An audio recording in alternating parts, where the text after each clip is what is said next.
رفقا سلام. قطعا یکی از مهمترین قطعاتی که در خودرو وجود داره و خرابی اون بسیار خسارتبار هستش و از قطعات مصرفی خودرو هستش تصمیم تایم.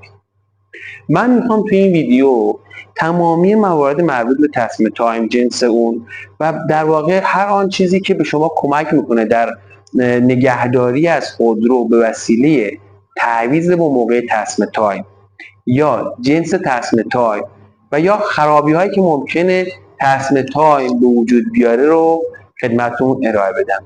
این ویدیو رو تا انتها ببینید. مهمترین وظیفه تصمیم تایم در خودرو تنظیم زمانبندی موتور یا همون تایمینگ موتوره. تایمینگ موتور امریه خیلی مهم و حیاتی که موتور به صورت درست و صحیح کارکرد داشته باشه. تصمیم تایم به ما این تضمین رو میده که زمانبندی باز و بسته شدن سوپاپ ها نسبت به حرکت پیستون ها از تنظیم خارج نشه. ببینید همه موتورهای احتراق داخلی 4 تا مرحله دارن. اولین مرحله مکش هستش. ببینید در یک سیلندر پیستون به سمت پایین میره، همزمان سوپاپ هوا باز میشه و مکش ایجاد شده به وسیله این حرکت رو به پایین باعث میشه که مخلوط سوخت هوایی که درون منیفول وجود داره به داخل محفظه احتراق یا همون داخل سیلندر کشیده میشه. اینو میگم مرحله مکش. مرحله دوم، زمانی که این پایین رفته، این پیستون در مرحله دوم سمت بالا میاد و سوپاپ هوا بسته میشه و مخلوط سوخت هوا کمپرس میشه، یعنی فشرده میشه. خب این تا اینجا مرحله دوم. در مرحله سوم که مرحله توان میگن، شمع جرقه میزنه و مخلوط سوخت هوا منفجر میشه. همین امر باعث میشه که پیستون به یک دفعه به سمت پایین در واقع کشیده بشه و همزمان سوپاپ دودم باز بشه. در این مرحله سوم هم تموم شده. مرحله چهارم، وقتی پیستون کشیده شده به سمت پایین، دوباره پیستون به سمت بالا میاد. در مرحله چهارم که مرحله تخلیه میگن، پیستون به سمت بالا میاد و دود از محل سوپاپ دود خارج میشه. این میشه 4 مرحله در واقع احتراق داخلی. خب در این 4 مرحله زمان بندی باز و بسته شدن سوپاپ هوا و سوپاپ دود به وسیله تصمیم تایم صورت میگیره. در واقع تصمیم تایم حرکت میلنگ رو که در واقع پیستون ها رو بالا و پایین میکنه به میل سوپاپ انتقال میده یا همون میل بادامک، و میل سوپاپ هم سوپاپ ها رو بالا و پایین میکنه که در واقع عملکرد درست احتراق صورت بگیره. اون 4 مرحله که گفتم. در واقع عملکرد تصمیم تایم یعنی هماهنگ کردن سرعت چرخش میلنگ با میل سوپاپ که باعث میشه باز و بسته شدن سوپاپ ها در زمان خودش اتفاق بیفته. خب حالا این زمان بندی موتور چطور به هم میریزه؟ ببینید اگر حرکت کردن میلنگ یا میل بادامک نسبت به همدیگه بیشتر یا کمتر بشه، یعنی تایمینگ موتور به هم ریخته بشه، قطعا کارکرد موتور به طور کلی مختل میشه. حالا اگر این اختلاف کم باشه باعث میشه که خودرو بد کار کنه، دیر روشن بشه. اما اگر این اختلاف بیشتر هم باشه ممکنه سوپاپ ها کج بشه و این در واقع برخورد سوپاپ پیستون رخ بده.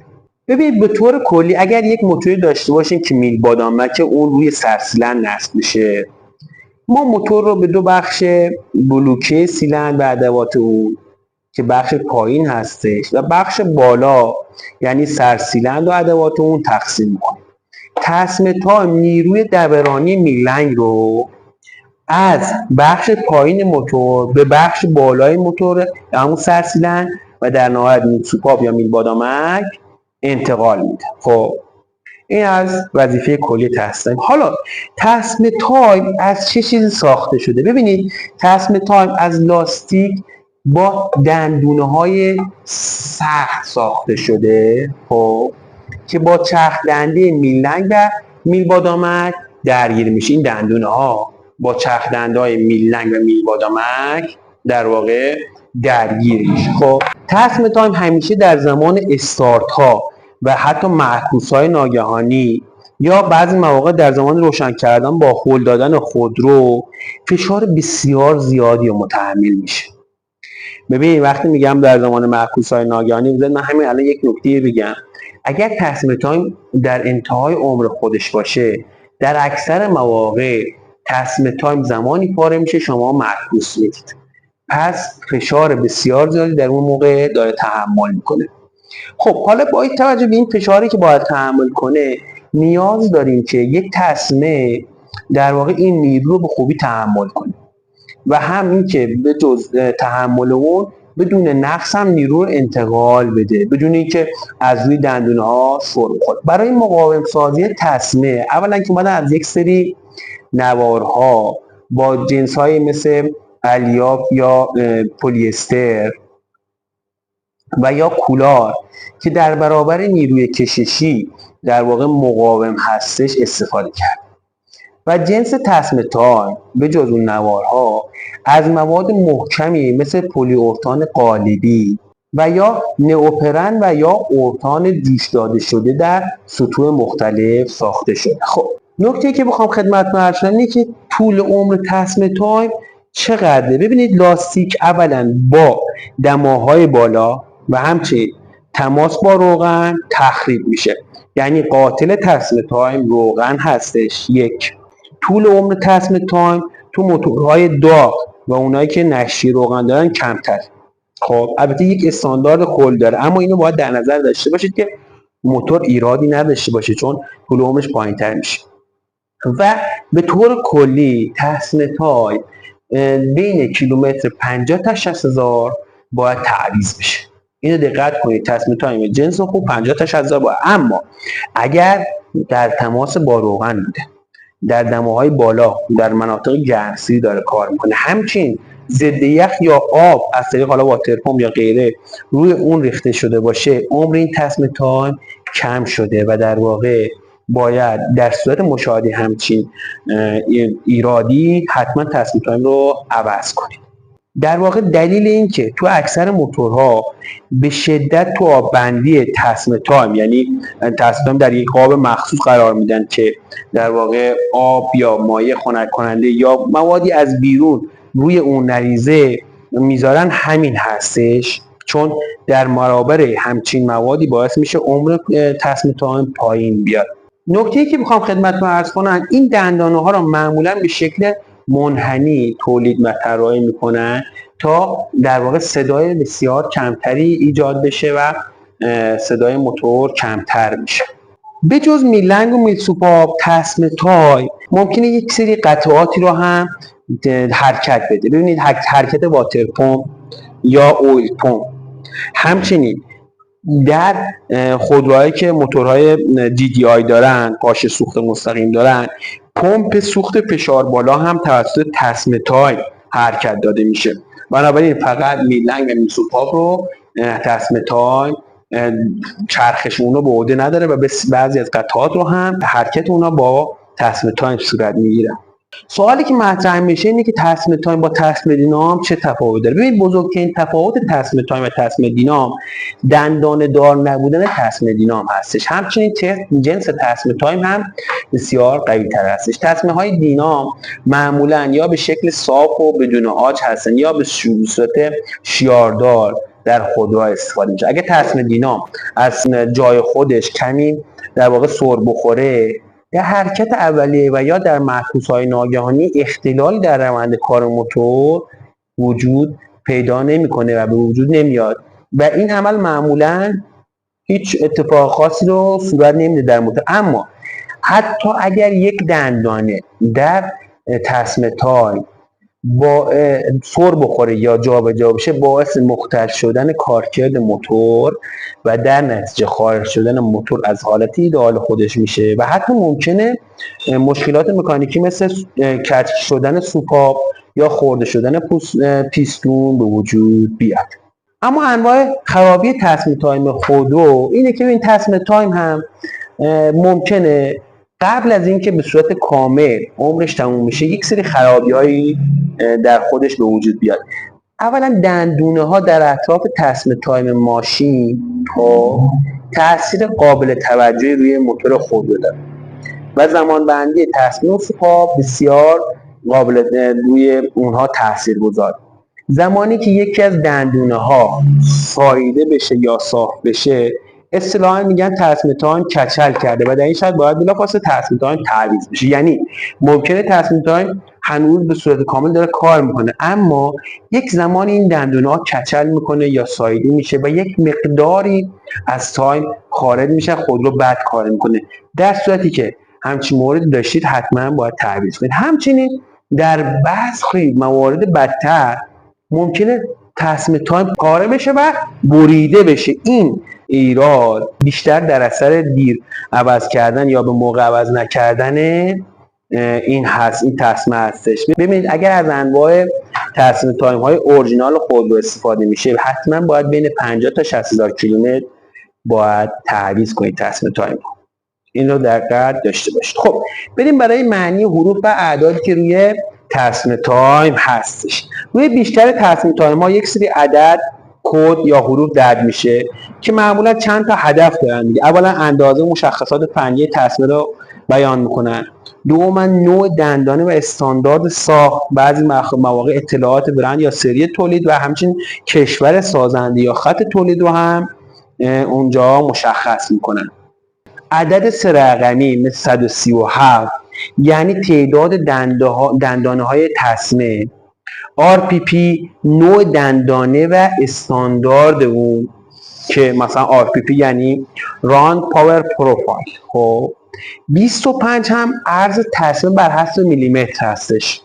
حالا به جز اینها کدها و حروف رایج دیگه هم وجود داره. ممکنه در یک تصمیم حروف HTD ببینید، این یعنی دندانه نیم دایره، های تورک درایو که رایج‌ترین نوع در خودروها هم همین دندانه های نیم دایره است. به جز این ممکنه STD ببینید روی تصمیم که یعنی دندانه های زوزنقه‌ای، سوپر تورک درایو قدیمی تر هستش و حالا بیشتر تصمیم های صنعتی و در خودرو خیلی کاربرد کمتری داره.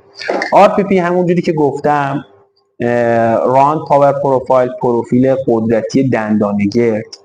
GTR نوع خاصی از دندانه ها هستش که مقاوم به کشش هستش و بسیار مقاوم هستش و در واقع جنس خوبی هم هستش این مدل. AT هم یک حرف دیگه هست که ممکنه شما مشاهده کنید که نوع دندانه زاویه دار هستش، آنجل توث، یعنی بعضی ماشینالات و خودروهای خاص از این در واقع نوع تصمیم استفاده میکنن. ممکنه حرف M یا MM ببینید که اون میلیمتر هستش، عرض تصمیم میبینید.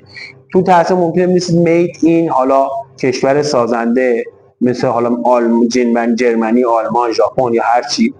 در برخی تصمیم ها هم بچ کد وجود داره، 2 نقطه و یه شماره هستش که این شماره سری تولید برای ردیابی توی کارخونه هستش. خب اما جنس تصمیم تایم ما معمولا چند لایه داره. اولین لایه بیرونی یا همون پوشش محافظتی تصمیم هستش که از لاستیک مصنوعی مقاوم به حرارت مثل CR یا HNBR ساخته میشه. اگه دقت کنید ببینید مثلا این تصمیم نوشته CR که حالا مقاومتش در برابر روغن، گرد و غبار و حرارت بین 100 تا 130 درجه سانتیگراد هستش. پس دقت کنید به عدد روی لایه بیرونی یا پوش محافظتی، حرارت بین 100 تا 130 درجه گراد و درجه سانتیگراد رو در واقع تحمل میکنه و در برابر روغن و گرد و غبار در این دما مقاوم هستش. همچنین لایه دومی لایه دندانه ها هستش. ببینید که معمولا این دندانه ها در واقع از مدل نئوپرن ساخته شده یا HNBR هستش. HNBR یا همون هیدروژن نیتریل بوتادین ساخته هستش که از اون ممکنه این دندانه از اون جنس ساخته شده بشه. و همچنین اینا بدونید HNBR عمر طولانی تر و مقاومت بسیار بالاتری داره و در خودروهای جدید همه HNBR استفاده شده. پس دقت کنید اگر تصمیم خوب و با کیفیت میخواهید بخرید روی اون HNBR حتما درج شده باشه.